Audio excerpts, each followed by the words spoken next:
آپ مانیں یا نہ مانیں، لیکن یہ جو مبینہ مذاکرات ہیں محسن نقوی اور گنڈاپور صاحب کے، یہ ڈھکوسلا ہی ہیں ایک مرتبہ پھر پاکستان تحریک انصاف کے لیے، سوائے ایک چکر، ایک چال، ایک اڑنگی، ایک جال کے اور کچھ بھی نہیں ہے، کیونکہ یہ جو 28 ستمبر کو راولپنڈی میں احتجاج کا مقدمہ اب تحریک انصاف کے بانی پر درج کیا گیا ہے اور خان صاحب کی ایک نئے مقدمے میں گرفتاری ڈالی گئی ہے، تو اس سے صاف ظاہر ہے کہ اسٹیبلشمنٹ اور حکومت کا یہی ارادہ ہے کہ فرض کریں جس طرح اب توشہ خانہ 2 میں عمران خان کو ضمانت منظور ہو گئی ہے، تو جو 2-4 کیسز اور ہیں اگر ان میں بھی کل کو ضمانت منظور ہو جائے تو یہ نہ ہو کہ خان صاحب کو رہا کرنے کا کوئی پریشر حکومت پر پڑ سکے، اس لیے اب ان پر نئے کیسز بنانے کی تیاریاں شروع ہو گئی ہیں، اور یہ پہلا کیس ہے، یہ اختتام نہیں ہے۔ یہ جو پرانے کیسز تھے، جو 150 جتنے بھی کیسز موجود تھے، ان کے علاوہ اب کیسز کے نئے سلسلے کا آغاز کر دیا گیا ہے۔ اسے آپ ایک کیس نہ سمجھیں، اسے آپ پہلا کیس سمجھیں۔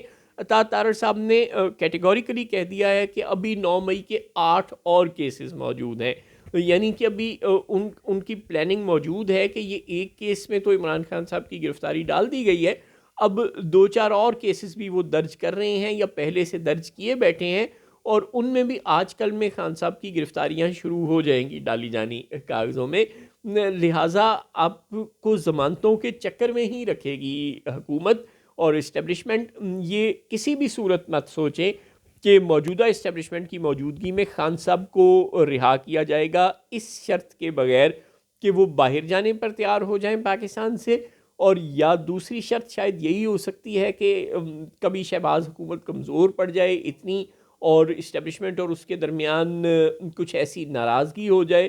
کہ اسٹیبلشمنٹ مجبور ہو جائے پاکستان تحریک انصاف کی جانب مراجعت کرنے کی، اور اس کا کم از کم اس وقت تک کوئی چانس نظر نہیں آتا، لہٰذا کوئی سال، 6 مہینے، 1.5 سال، کچھ عرصہ ایسا ہی چلے گا معاملہ، کنڈیشن کہ خان صاحب پاکستان سے باہر جانے پر تیار ہو جائیں۔ اگر وہ ایسا نہیں مانتے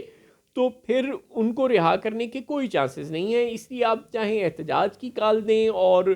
چاہے یہ سمجھیں کہ ان کیسز کے بعد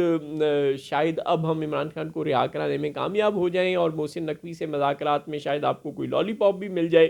کہ بس آپ کی عدالتوں سے ضمانتیں ہوں گی تو ہم آپ کو چھوڑ دیں گے 1-2 مہینے بعد، اگر وہ ایسا کوئی وعدہ کرتے بھی ہیں تو وہ 100% جھوٹا وعدہ ہوگا، ایسا کچھ ہونے والا نہیں ہے۔ حکومت نے یہ جو نئے کیسز کا سلسلہ شروع کیا ہے اور جو عطا تارڑ صاحب نے دھمکی دی ہے،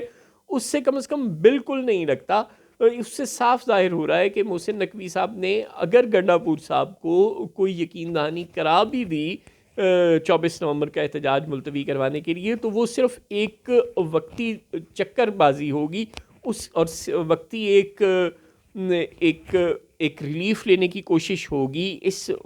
احتجاج کو ٹلوانے کی کوشش ہوگی، اس میں کوئی خلوص شامل نہیں ہوگا حکومت کا یا اسٹیبلشمنٹ کا۔